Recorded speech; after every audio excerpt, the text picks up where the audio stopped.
നിങ്ങളുടെ favourite shows ഇനി ഒരിക്കലും മിസ്സാവില്ല. ഇപ്പോൾ C5-ലൂടെ കാണും നിങ്ങളുടെ ഫേവറേറ്റ് ഷോസ് തികച്ചും സൗജന്യമായി.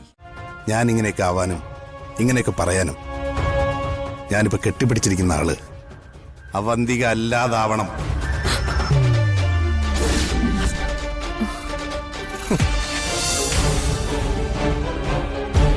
ഞാൻ ആലോചിക്കായിരുന്നു, എന്തൊരു മടുപ്പായി ജീവിതം, എന്നും വഴക്കും പകയും. ഇങ്ങനെയൊക്കെ മതിയോ നന്ദേട്ടാ നമ്മുടെ ജീവിതം?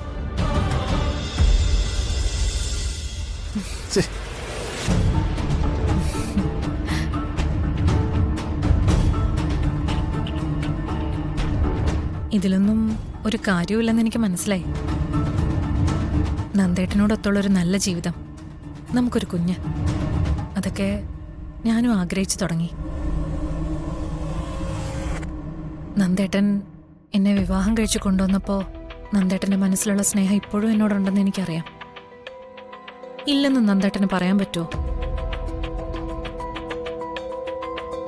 എനിക്കറിയാം അതൊക്കെ നന്ദേട്ടന് വിഷമമുണ്ടാക്കുന്ന കാര്യങ്ങളാ.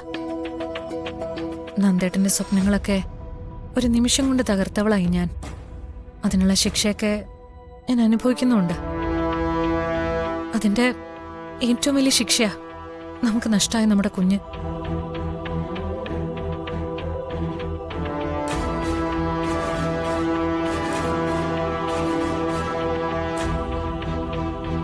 ഉറങ്ങാമെന്ന നന്ദേട്ടനെ ഞാൻ ഓരോന്ന് പറഞ്ഞ് ശല്യപ്പെടുത്തുകയല്ല. എനിക്ക് എൻ്റെതായ കാര്യങ്ങൾ പറയണമല്ലോ. എത്രയൊക്കെ വാശിയും ദേഷ്യം എന്നൊക്കെ പറഞ്ഞാലും എല്ലാത്തിനുപരി ഞാനും ഒരു സ്ത്രീയല്ലേ. സ്ത്രീ എന്ന് പറഞ്ഞാ മജ്ജയും മാംസമൊക്കെ ഉള്ളൊരു സ്ത്രീ.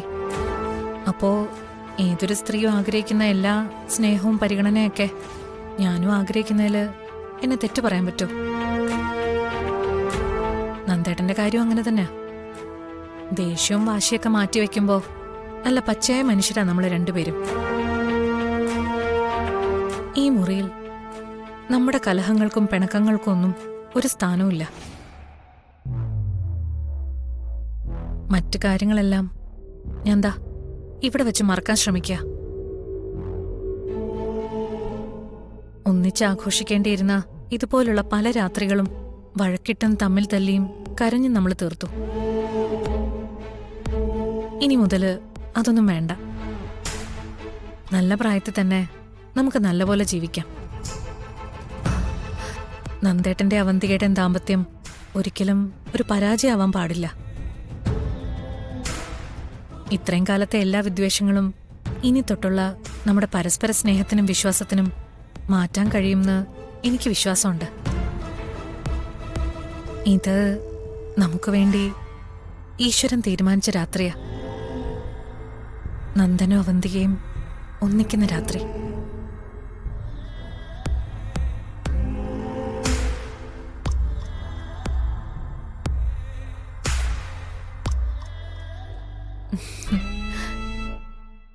എത്ര വർഷങ്ങൾക്ക് ശേഷം നന്ദേട്ടാ ഞാനിങ്ങനെ നന്ദേട്ടനെ ചേർത്ത് നിർത്തുന്നേ. അന്ന് മദ്യപിച്ച് വന്ന ദിവസം എന്റെ അനുവാദം ഇല്ലാതെയാ നന്ദേട്ടൻ എന്നെ. ഇന്നു മുതല് ഒരനുവാദത്തിന്റെ ആവശ്യമില്ല. ഇന്നു മുതല് ഞാൻ എന്നും നന്ദേട്ടന്റെയാ. പലപ്പോഴും ഞാൻ ആഗ്രഹിച്ചൊരു നിമിഷമായത്. ഞാനും നന്ദേട്ടനും ഇതുപോലെ ഒന്നിച്ച്.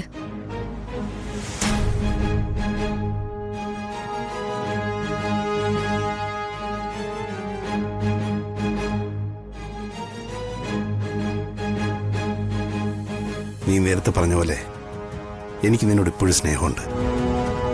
പക്ഷെ പ്രകടിപ്പിക്കാൻ പറ്റുന്നില്ലല്ലോ. കാരണമൊക്കെ നിനക്കറിയാലോ. ഇനി അതിലേക്കൊന്നും പോകണ്ട നന്ദേട്ടാ. അതൊക്കെ പറഞ്ഞ് നമ്മൾ എന്തിനാ ഈ നല്ല രാത്രി നശിപ്പിക്കുന്നത്?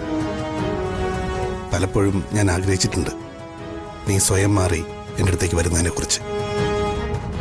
പക്ഷേ ഇത് ഞാൻ ഒരിക്കലും പ്രതീക്ഷിച്ചിരുന്നില്ല. ഞാനതെല്ലാം എന്നെ മറന്നു കഴിഞ്ഞതാണ്. നിനക്ക് മാപ്പും തന്നു കഴിഞ്ഞു. അതുകൊണ്ടല്ലേ നീ ഇപ്പോഴും എൻ്റെ ഒപ്പം ഉള്ളത്.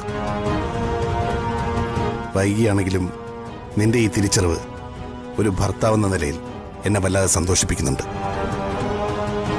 ഇനി മുതൽ നീ പറഞ്ഞതുപോലെ പുതിയൊരു ജീവിതം തുടങ്ങണം നമുക്ക്.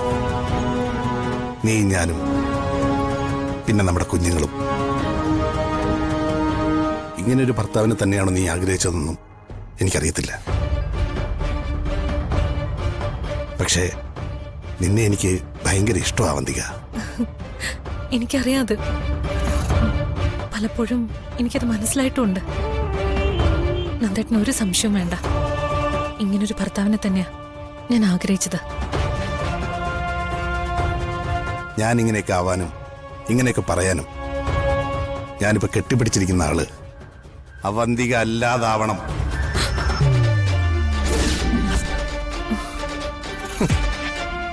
നീ ഉദ്ദേശിക്കുന്ന ഭർത്താവാകാൻ 7 ജന്മങ്ങൾ കാത്തിരുന്നാലും നിനക്ക് ഈ നന്ദന കിട്ടത്തില്ല. നീ എന്ത് കരുതി? ഒരു സാരിയും ചുറ്റി മുല്ലപ്പൂവും കൈ പിടിച്ച് നിന്റെ കുറെ ഡയലോഗ് കേട്ട മയങ്ങി വീഴുന്നവനാണ് ഞാനെന്നോ? എനിക്ക് നിന്നോട് വലിയ സ്നേഹമാണെന്നൊക്കെ നിനക്ക് പലപ്പോഴും മനസ്സിലായിട്ടുണ്ടെന്നോ? എപ്പോഴാണ് നിനക്ക് അങ്ങനെ തോന്നിയത്? ഈ മുറി വെച്ച് ഞാൻ നിന്റെ കരണം അടിച്ചു പുകച്ചപ്പോഴോ? അതോ നിന്നെ ഞാൻ കൊല്ലുമെന്ന് പറഞ്ഞപ്പോഴോ? നീ ഏതറ്റ വരെ പോകുമെന്ന് അറിയാൻ വേണ്ടി തന്നെയാ ഞാനും മിണ്ടാതെ നിന്നത്. നേരിൽ നീ ഇങ്ങനത്തെ പരിപാടിയും കൊണ്ട് എന്റെ മുന്നിലേക്ക് വരരുത്.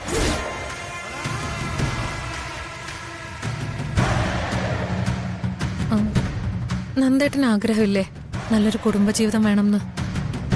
ഉണ്ട്. നല്ലൊരു കുടുംബം വേണമെന്നും കുഞ്ഞുങ്ങൾ വേണമെന്നും ഏതൊരാണോ ആഗ്രഹിക്കുന്ന പോലെ എനിക്കും ആഗ്രഹമുണ്ട്. പക്ഷേ ഭാര്യ നീ ആയിരിക്കരുതെന്ന് മാത്രം. ഒരു തവണ അനുഭവിച്ച് ചീട്ട് കീറിയവനാ ഞാൻ. ഇതൊന്നും അല്ലെന്ന് എനിക്കറിയാം.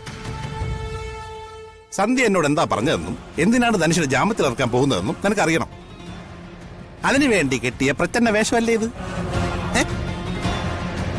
എന്നാ അത് നടക്കാൻ പോകുന്നില്ല. അതുകൊണ്ടേ ഇതൊക്കെ അങ്ങ് മാറ്റിവെച്ച് മര്യാദയ്ക്ക് അവിടെ ഞാൻ പോയി കിടന്നുറങ്ങാൻ നോക്കും. പോ. മജ്ജയും മാംസമുള്ള ഒരുത്തി രാത്രി ഉറങ്ങിക്കെട്ടി ഇറങ്ങിയിരിക്കുന്നു. ചുരുക്കത്തിൽ കാര്യം സാധിക്കാൻ. ഇനി ഇമാതിരി വേഷം കെട്ടായിട്ട് വന്നാലേ ഈ മാംസത്തിൽ ഞാൻ പച്ചിരിപ്പ് കയറ്റും കേട്ടല്ലോ. പറഞ്ഞില്ലെന്ന് വേണ്ട. പൂവും കൊണ്ട് ഇറങ്ങിയിരിക്കുന്നു ഭാര്യയും ഭർത്താവും കളിക്കാൻ.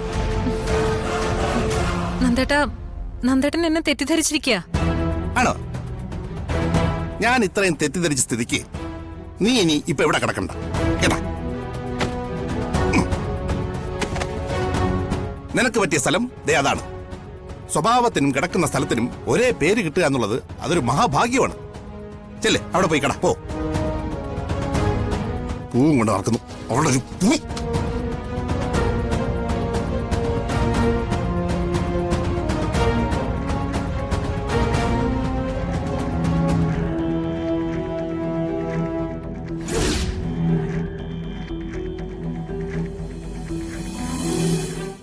ഡൗൺലോഡ് ചെയ്യൂ C5 ആപ്പ്. കാണൂ എല്ലാ എപ്പിസോഡുകളും സൗജന്യമായി.